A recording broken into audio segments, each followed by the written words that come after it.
Good evening, everyone. Certainly a tragic and a sad evening here in Hillsborough County.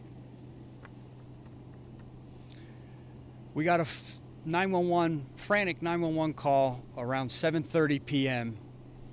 From an individual that was here at the Apollo Beach Nature Preserve, and she stated that there was a young infant, we believe approximately 3 years of age, with an adult male, not sure what the relationship with the child was, and along with her boyfriend who was here. The adult male and infant started wading in the water and got taken by the strong current here at the Apollo Beach Channel, and her boyfriend saw that the adult and child were struggling and immediately, without hesitation, jumped in the water to try to help save the both of them. We are certainly calling him now not a good Samaritan, but our Apollo Beach hero. Fast forward, we immediately launched, we have 3 Marine units here, our aviation units here, Hillsborough County Fire Rescue, who we work so well together, has a boat, has a lot of crews on scene. Coast Guard ends up coming to help us, and we immediately start doing grid searches from this area, trying to look at the current to find out exactly with the time lapse where they may be. A boater who's returning back from a day at sea saw an individual that was in the water, calls us over of aviation. Our Marine unit, Hillsborough County Fire Marine unit, goes over, and we were able to rescue an adult male. A short time later, less than 5-6 minutes later, the infant was recovered. Immediately took the infant, put him in Hillsborough County Fire Rescue custody, started resuscitation efforts all the way to the hospital, and unfortunately that infant child succumbed to the water, didn't survive. Efforts right now, we're continuing our efforts right now to look for this missing hero. Also working diligently, our detectives are on scene now to try to figure out who the infant was and who this adult that he was with is, in fact, and what their relationship may be. We don't know that right now. We do have our Apollo Beach hero identified. Unfortunately, I can't give that name out yet because we haven't notified his family yet. So ask for your patience as we do that. But again, couldn't be more grateful for his heroic actions. Unfortunately, the current was just that strong that he wasn't able to attempt any rescue efforts either, as good as and pure as his intentions were. It's summertime in Florida. It's hot. We all want to be in the water. We want to cool off. But please, when you have areas that are clearly marked, no swimming, it's for a reason. And I'm asking every parent out there, don't put an infant child near any type of moving or open body of water without having a life jacket on. That's where there's rules in place when they're on a boat on this type of water.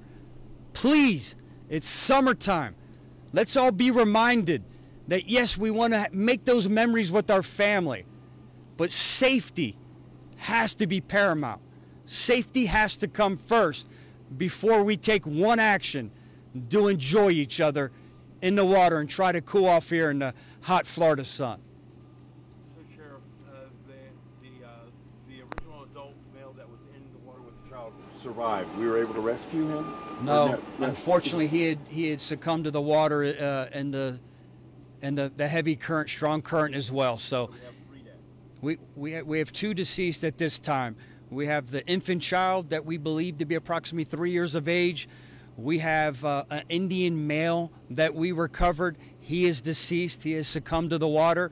Again, still searching now. You see the activity behind me. We're going to be out here for a while.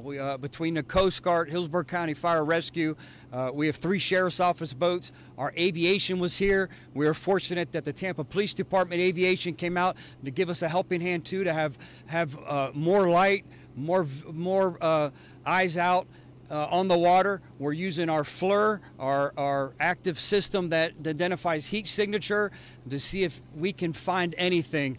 And right now, as we expand that search out, we're going to be here and see what we can do to recover this hero. How big of an area are you searching? How long you guys are going to be out here, and how long before this becomes a recovery versus search and rescue? That's a good question. With a current as strong as this, with us already recovering 2 of the individuals involved and both of them being deceased, I don't think I'm being premature by saying the likelihood of this individual being alive is probably slim, but we're going to give him every ounce of hope we have by staying out here at least for several more hours, again, until we go into this search and rescue. Right now, we're going to do everything we can to locate him and hopefully recover him. And this is dangerous for your crews that are getting into the water too, because they're in the currents, and our dive team is out and they're in this water, and they said the same thing, that this current is extremely strong. The winds, it's the current is not only rough, so is the wind. We have a heavy chop out there, and they're struggling too in the water. So we're keeping them tethered to the boats as we continue. But they have all the safety gear in place, but they're struggling too. They're working out here too, trying again conduct this grid search to try to recover this individual, whether he be dead or alive. How big is the area that you're searching right now? With the current being as strong as it is, we're over a mile out from here. Because the current being that strong, and where we've recovered the first 2 bodies, not too far from each other, we'll work from there and continue our search backwards. Now, you talked about someone that was rescued. Tell a little bit more about that person that was. Recovered. I'm sorry if I said rescued, then I misspoke. The 2 individuals we recovered, we did rescue the 3-year-old, but unfortunately we weren't able to resuscitate that child. But the 2 we've recovered so far, again, they are deceased. The 3rd person we're still looking for. Sheriff, we had also heard that there were 2 other potential good Samaritans on the beach who had run out to also try to help, but when they realized that the current was too strong, came back to shore and called 911. Did you guys hear that as well? Can you confirm that? I'm not aware of that. That's certainly very possible. The only information we have is this Apollo Beach hero that we have here that immediately jumped in to try to help this adult and the infant. His girlfriend was here, and that's who we're getting most of our information from. So I will ask our public affairs officers to confirm that, and we'll get that answer for you. So it's the Good Samaritan lost his life. The child lost his life. Now the missing person right now is the man that was with the child. Yeah. No, and I'm sorry. I hope I'm not confusing anyone. This infant child and the adult male that he was with have both been recovered, unfortunately deceased. The Good Samaritan who jumped in to try to help the 2 of them, that's who we're looking for now. And Sheriff, can you tell us how old that man is? I know you can't tell us his name, but how old is he? We don't know that. I can't tell you his name because we don't have him identified. We don't have the child identified yet. I'm talking about the hero man. He's approximately between maybe 24, 26 years of age, right in that age span. And do you know around what time tonight you recovered the adult male and the child? Yes, it was 8:55. We recovered the adult male, and 9:02, 9:03 is when we recovered the child and immediately rushed him to the hospital. Thank you, everybody. Thank you, everyone. Appreciate it. We'll keep you updated as we can.